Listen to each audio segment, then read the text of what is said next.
Hello ladies and gents, welcome to CG Reacts, and this is F-18 spots huge Iranian convoy. Convoy of boats? Can you call that a convoy? I don't know. This is about speedboats. Yeah, judging from the thumbnail. And it's about F-18. We saw F-35 video. How F-35 is overpowered and how it took out S-300, 400 Bawars. There was no resistance when it comes to like air defenses. There was no Iranian resistance. That's how badass F-35 is. So this is about F-18, probably the most used US naval jet on the planet.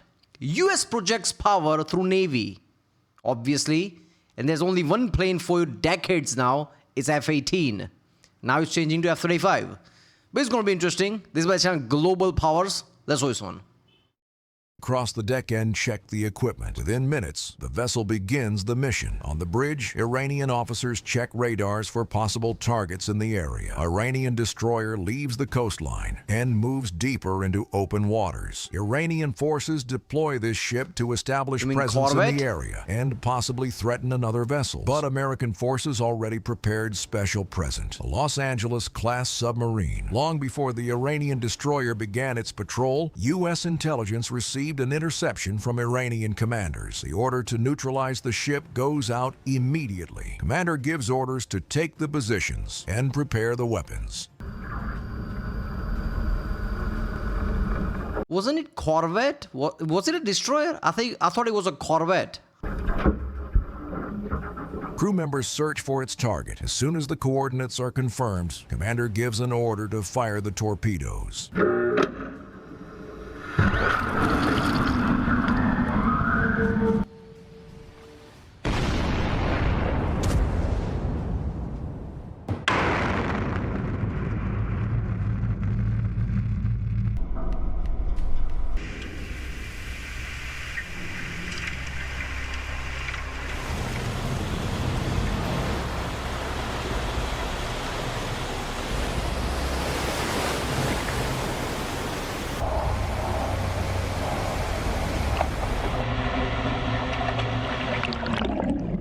Water rushes inside. Iranian ship suffers critical damage. Torpedo caused a secondary detonation of the ammunition. As the result, 300 feet destroyer... You see those small figures there? Those are people running in front. ...joins American submarine underwater. Iranian forces deploy a fighter jet. Pilots get inside and prepare to go on a mission. Iranian soldiers use Russian-supplied training jet for combat operations. But they had no idea that today they will face F-35 in a real dogfight. Iranian jet goes up in the sky. Moments later, far from Iranian airspace, an aerial command aircraft locates an unregistered object. The information is bumped up the chain. Israeli Air Force unit receives the intelligence. An F-35 is deployed to intercept Iranian fighter jet. Yak. Within minutes, Israeli pilot gets in the range of air-to-air missiles. He aims at the target and prepares to engage. Meanwhile, inside the Iranian jet, pilots have no idea that they have been spotted. F-35 tracks the target and opens fire.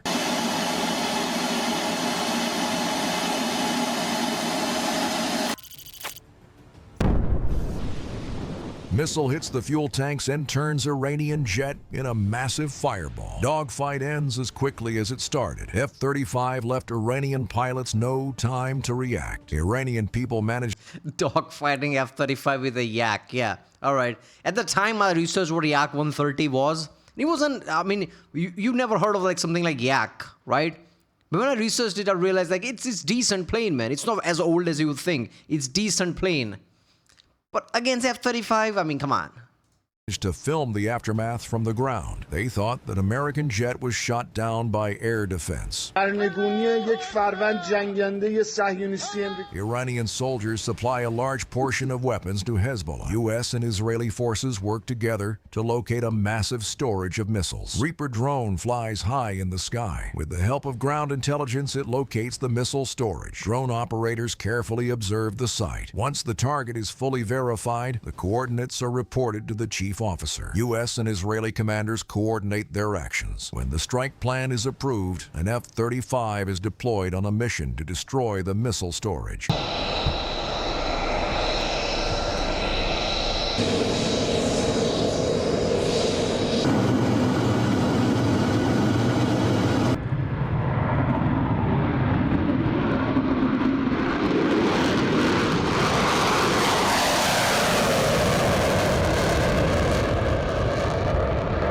Pilot communicates with the drone operators and receives updates in real time. When F-35 reaches the designated strike point, the bomb is dropped. Within seconds, the precision-guided munition flies directly toward the missile storage.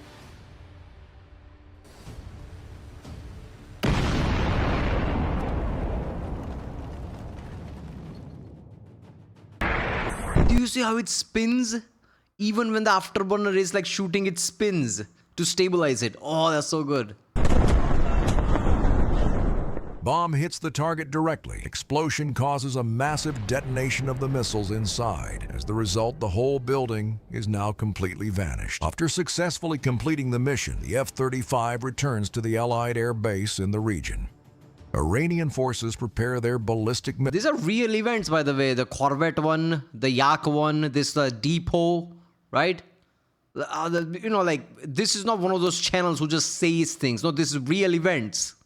Missiles to strike nearby countries in the region. When Iranian soldiers reach a designated firing point, military crews set up the missile systems and prepare to strike. Iranian commander communicates with the headquarters and receives the coordinates of the targets. Within minutes, ballistic missiles go up in the sky.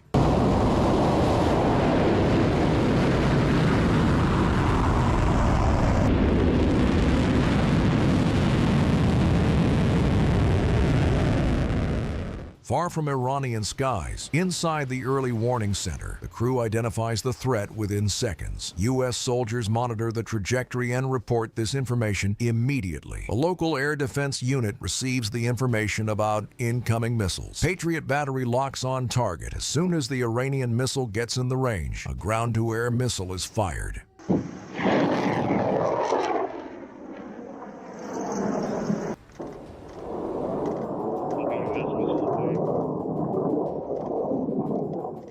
Luckily, the missiles were successfully intercepted. Patriot system does its job. Meanwhile, high above an E-3 Sentry follows its usual flight plan. The early warning aircraft monitors airspace and provides real-time updates to Allied command centers. As soon as the Iranian missiles leave the ground, E-3 Sentry's radar immediately detects the launches. The coordinates are reported immediately. American forces deploy a Reaper drone to locate and track Iranian launchers.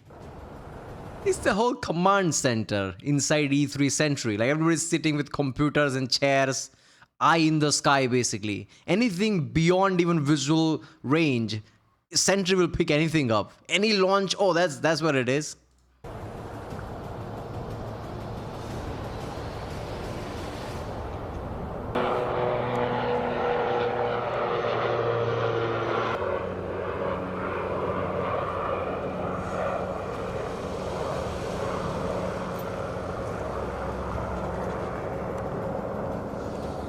Drone operators receive information from intelligence units in real time. They identify the targets and track the movement of Iranian launchers.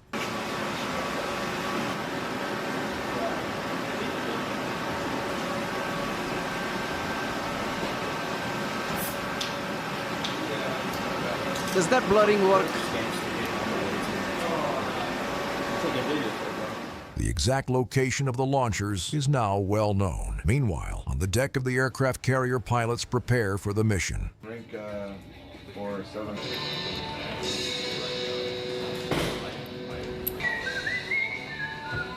Heads up on that waist. Advancing shuttle 3-4. I like how that demeanor is like, oh, it's office work. Music plays in the background. Everybody just walks around. Oh, how you, Dave? Drinking coffee, going to that F-35s now, doing their job, coming back. Oh, how you doing? I'm back. Yeah, it's Tuesday. All clear.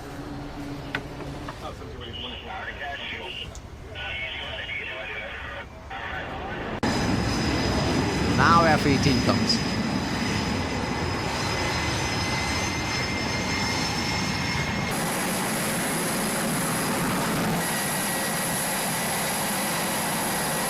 Black Alliance.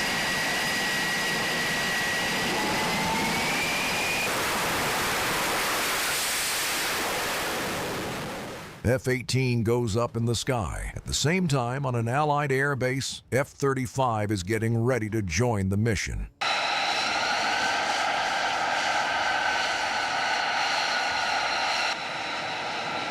Miss Underwood? What are these names?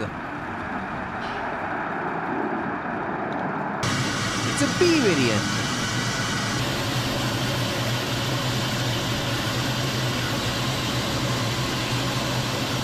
Pilots fly to the designated strike zone. During the flight, they communicate with drone operators and receive real-time information about the Iranian launchers. Surveillance from the drone confirms the exact positions of the launch vehicles. This allows pilots to adjust their approach and prepare for the strike. As soon as the jets lock onto their targets, the bombs are dropped.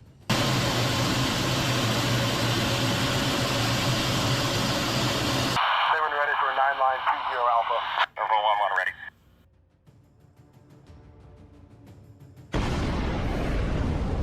Bomb hits the missile directly and causes enormous detonation. Iranian launcher turns into massive fireball. Meanwhile, another bomb locks on target and strikes the second launcher. A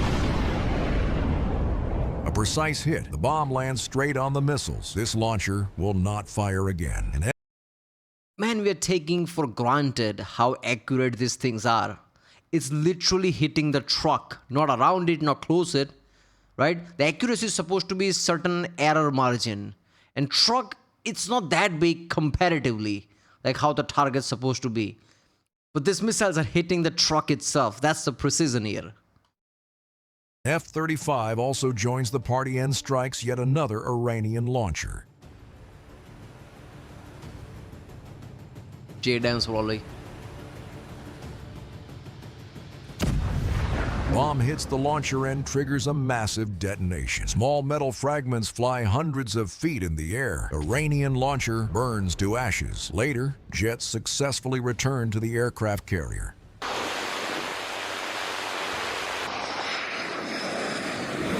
American forces prepare to conduct an intelligence mission deep in the enemy territory. A Reaper drone goes up in the sky.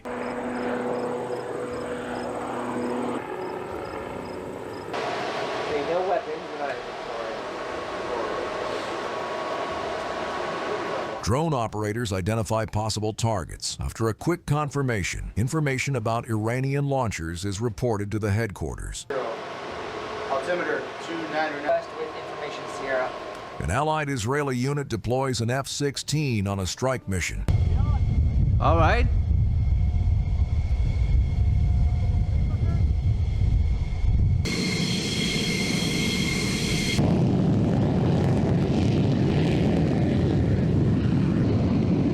Meanwhile, on the deck of the aircraft carrier, an F-35 is getting ready to join the mission.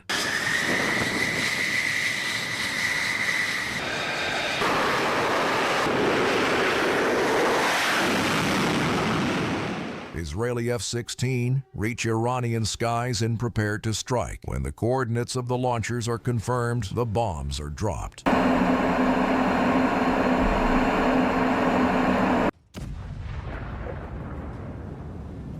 Bomb hits the cabin, setting off the fuel. As the result, Iranian launcher burns to the ground. Meanwhile, an F-35 catches up and flies into weapons range. When the coordinates of the targets are confirmed, the pilot selects high-precision bombs and sends the presence. Release on conditions. Troy 1, switch is hot. 5,